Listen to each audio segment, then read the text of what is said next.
افغان سیاسی اور ثقافتی شخصیات نے اسرائیلی حملوں کی مذمت کی تھی. ایران نے جو جاسوس پکڑے ہیں ان میں انڈر گریجویٹ طالب علم بھی ہے اور ان کے موبائل سے ڈرون اور دیگر جہازوں کے نقشے ملے ہیں.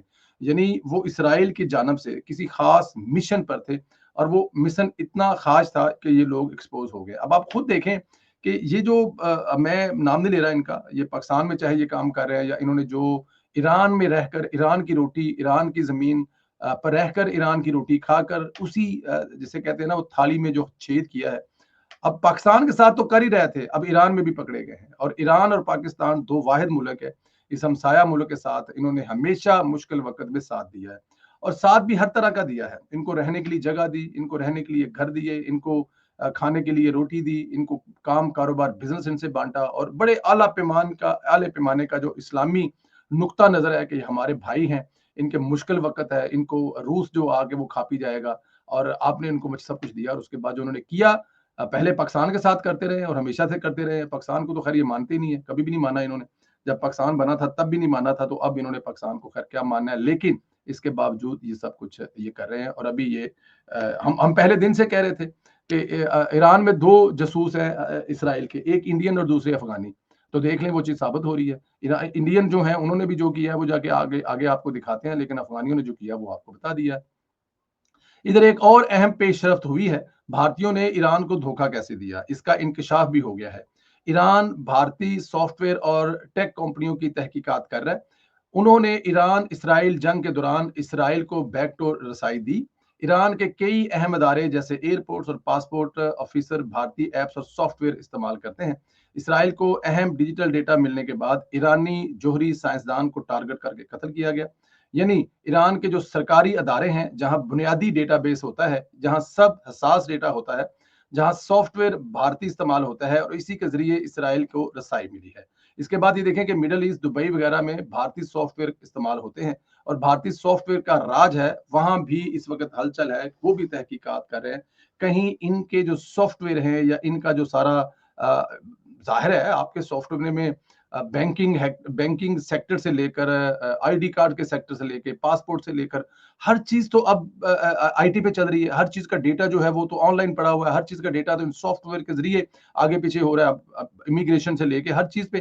تو پہلے تو یہ جو بھارتی ہیں، ابھی میں نے ذکر کیا جیسے افغانیوں کا، ان کے ساتھ بھارتیوں کا، کہ یہ اسرائیل کے ساتھ جو بھی ہوا ہے اس میں ان لوگوں کا کتنا کردار ہے، ان لوگوں کا کتنا اس میں لینا دینا ہے. اس میں اب یہ جو چیز بتائی جا رہی ہے، یہ جو کہا جا رہا ہے کہ افغانستان کے بعد بھارتیوں نے، اور ان بھارتیوں کو جتنا سر پہ چڑھایا ہوا تھا ایران نے، وہ بھی آپ کو پتا ہے کہ پاکستان کے مقابلے پہ ہمیشہ ایران نے جو بھارت ہے اس کو فوقیت دی. اگر چائنا پاکستان میں گوادر بندرگاہ بنا رہا تھا تو ایران نے چاہ بہار جو ہے وہ انڈینز کو دی اور وہ انڈین وہاں پہ بنا رہے تھے. مقابلہ جو ہے وہ پاکستان کے ساتھ کیا جا رہا تھا. پھر پاکستان کے اندر جتنی دہشت گرد ہوتی تھی وہ یا افغانستان سے ہوتی ہے یا پھر ایران سے ہوتی ہے، لیکن اس کے باوجود فوقیت پھر بھی انڈینز کو دی ہوئی تھی. اب جب یہ نہیں رہے، اب ان کو پتہ لگا ہے کہ یہ افغانی اور ایرانیوں کو پتہ لگا ہے افغانی اور انڈین، تو اب ان کی آنکھیں کھلی ہیں. اچھا جی، دوسرا، ابھی میں ایک محفل سے آ رہا ہوں، وہاں پر ہم وہاں پہ ایک کھانا تھا، ایک ناشتہ تھا، کھانا ناشتہ اکٹھا ہی تھا. ہمارے دوست ایک پشاور سے وہ آئے ہوئے تھے، تو ان سے میں بات کر رہا تھا، تو میں ان سے پوچھ رہا تھا یار بتائیں کیا یہ کل والے واقعے پہ بتائیں جو ادھر. انہوں نے کہا یار بات سنیں، ایک تو آپ نے ٹویٹ کی، وہ ٹویٹ کافی سخت تھی. ہم کے پی کے والے جو ہیں وہ سارے ایسے نہیں ہیں، ہم بڑا پیار کرتے ہیں اور ہم اس بات پہ بلیو ہی نہیں کرتے کہ پنجابی کون، پشتون کون، اور سندھی کون، اور بلوچی کون. تو ایک تو آپ کی ٹویٹ، تو میں نے ان کو سمجھانے کی کوشش کی، بتانے کی کوشش کی، ظاہر ہے وہ آپ لوگوں کے لیے نہیں ہے. یہ جن لوگوں کے لیے ہے، جن لوگوں کے لیے میں نے کی تھی، وہ آپ لوگ سمجھتے ہیں، کیونکہ ہم پنجابیوں کا جتنا بڑا دل ہے وہ آپ کو بھی پتا ہے کہ ہم پورے پاکستان کو ساتھ لے کے چل رہے ہیں. تو غصہ اس بات کا آتا ہے کہ آپ کے صوبے کو، اس صوبے کی حکومت کو اربوں روپے کا ریونیو جو ہے وہ پنجاب کے یا سندھ کے یا بلوچستان کے جو سیاح ہیں وہ دیتے ہیں. اب ظاہر ہے باہر سے تو آتے کوئی نہیں، کیونکہ آپ لوگوں کو اس حکومت کا، جو کے پی کے کی حکومت کا رویہ ہی ایسا نہیں ہے، تو وہاں پہ تو وہ دیتے کوئی نہیں. تو میری ٹویٹ جو ہے وہ ظاہر ہے حکومت کے لیے تھی. اور پھر جس طرح سے وہ کیا گیا کہ وہ 1.5 گھنٹہ وہاں پہ کھڑے رہے اور 1.5 گھنٹہ ان کے ارد گرد ایک بہت بڑا مجمع لگا ہوا، وہ سارے عام لوگ بھی تھے، وہ سارے پٹھان بھی تھے، پنجابی بھی تھے، اور بھی اس میں ہوں گے. تو دکھ اور تکلیف یہ ہے کہ پہلے تو ان کو بچایا نہیں سکا، اور پھر اس کے بعد ان کی جو ڈیڈ باڈیز ہیں ان کو صفائیوں والی. تو میں نے کہا میری ٹویٹ کا یہ تھا. اور لیکن بٹ میں نے ان سے پوچھا کہ آپ بتائیں وہاں پہ، انہوں نے کہا جناب بات یہ ہے کہ جو کے پی کے والے ایم پی ہیں نا، وہ سارے کے سارے عوام کو کسی چیز پر نہیں لکھتے. وہ کہتے ہیں کہ ہم لوگ آپ لوگوں کے ووٹوں پر بنے نہیں ہیں, ہمیں جنہوں نے بنایا ہے ہم لوگ جیسے بنے ہیں وہ سب پتا ہے. تو میں پریشان تھا یہ کیسے بنے ہیں. تو انہوں نے جو مجھے بات بتائی وہ انہوں نے کہا جی کے پی کے جو 90% جو ایم پی ہے نا وہ ووٹ لے کر یا وہ ایسے نہیں آئے, وہ سارے کے سارے 25-25-30 کروڑ روپیہ دے کر, جنہوں کا انہوں نے نام لیا ان کا میں نام تو نہیں لوں گا, تو وہ یہ پورے کا پورا جو کے پی کے کا الیکشن ہے جو 90 سیٹیں اس میں سے 15-20 سیٹیں بھی جنون نہیں ہیں, یہ ساری کی ساری 25-25-30 کروڑ روپے دے کر جو ہے وہ یہ سیٹیں خریدی ہوئی ہیں. کوئی کسائی ہے, کوئی حلوائی ہے, کوئی موبائل چور ہے, کوئی کسی کا لکڑی کا کام ہے, کوئی کسی کا کاروبار ہے, جنون وہاں پر جو بندہ ہے نا وہ سب جو ہے وہ زیرو ہو گئے. اس وقت جو کے پی کے میں ایم پی ہیں ان میں جو جینون ورکر یا جینون جو پاکستان تحریک انصاف والے ہیں وہ بھی آپ کو شاید 20% ملیں گے, باقی 80% جو ہے وہ ایم پی کی سیٹیں خرید کر آئے ہوئے ہیں. بیچی کس نے ہے؟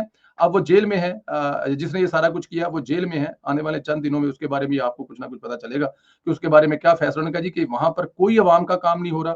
سیاح تو دور کی بات ہے, لوکل کسی کا اگر ٹرانسفارمر خراب ہو جائے اس ایم پی اے کے پاس لوگ جائیں تو وہ کہتے ہیں کہ تم نے کون سا ہمیں ووٹ دے کے بنایا, ہم تو جہاں سے بنے ہیں کریں, دیکھتے ہیں کچھ کرتے ہیں آپ کے لیے.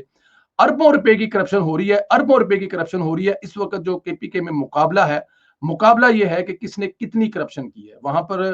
جسے کہنا کہ اگر عوام کے لیے کوئی کچھ کرے گا یا عوام کو کچھ دے گا تو وہ آپ بھول جائیں چوہدری صاحب, یہ بڑی پکی بات ہے. تو میں حیران پریشان تھا کہ یہ کیا ہو رہا ہے. انہوں نے کہا جی صوبے میں یہ ہے کہ کسی بھی وقت حکومت گر سکتی ہے. ان کو اس وقت ایک ہی دوڑ ہے کہ جو پیسے لگے ہوئے ہیں وہ اپنے پیسوں سے آپ 6 گنا یا 8 گنا یا 10 گنا, جو 25 سے 30 کروڑ روپیہ دے کے ایم پی اے بنا ہوا ہے, 40 کروڑ ایم پی اے دے کے بنا ہوا ہے, وہ اب 4 5 7 10 15 ارب سے کم کمانے کی بات ہی نہیں کر رہا, کیونکہ اس نے اپنے آپ کو ظاہر ہے جو انویسٹمنٹ کی ہے اس کو 10 گنا یا 15 گنا سے واپس کرنی ہے. تو وہاں پر آپ سیاح بچانے کی بات کر رہے ہیں یا وہاں پہ آپ ٹورسٹوں کو بچانے کی بات کر رہے ہیں, وہاں پہ کے پی کے جو لوکل لوگ ہیں وہ اس حکومت کے ہاتھوں مرے پڑے ہیں اور ان کی اتنی حالت خراب ہے کہ آپ کو بتائی نہیں جا سکتی. اللہ پاک رحم کرے جی کے پی کے والوں پر. میری اپنے پشتون بھائیوں کے لیے دعا ہے, اللہ پاک ان کو اس دکھ اور تکلیف سے بچائے. ان کے اوپر یہ جو عذاب آیا ہوا ہے تحریک انصاف نامی اور علی امین گنڈا پور کی قیادت میں آیا ہوا ہے, اللہ پاک ان سے جلد جان چھڑائے. اور میری اطلاع کے مطابق وہ بھی یہی بتا رہے تھے کہ مولانا فضل مان صاحب کے ساتھ جو بات چیت چل رہی, شاید مولانا فضل مان صاحب کے وہاں پہ حکومت آ جائے, کیونکہ جو 35 لوگ آزاد ہیں وہ اسی لیے آزاد ہیں کہ ان کو جدھر اشارہ کیا جائے گا وہ ادھر ہی چلی جائیں گے. سلامت رہیں, خوش رہیں. پاکستان زندہ باد, پاکستان ہمیشہ زندہ باد. لائک کریں, سبسکرائب کریں, بیل آئیکن کو پریس کریں اور اپنی رائے کا اظہار کرنا مت بھولیں. اللہ پاک آپ لوگوں کو خوش رکھے, آباد رکھے. خدا حافظ.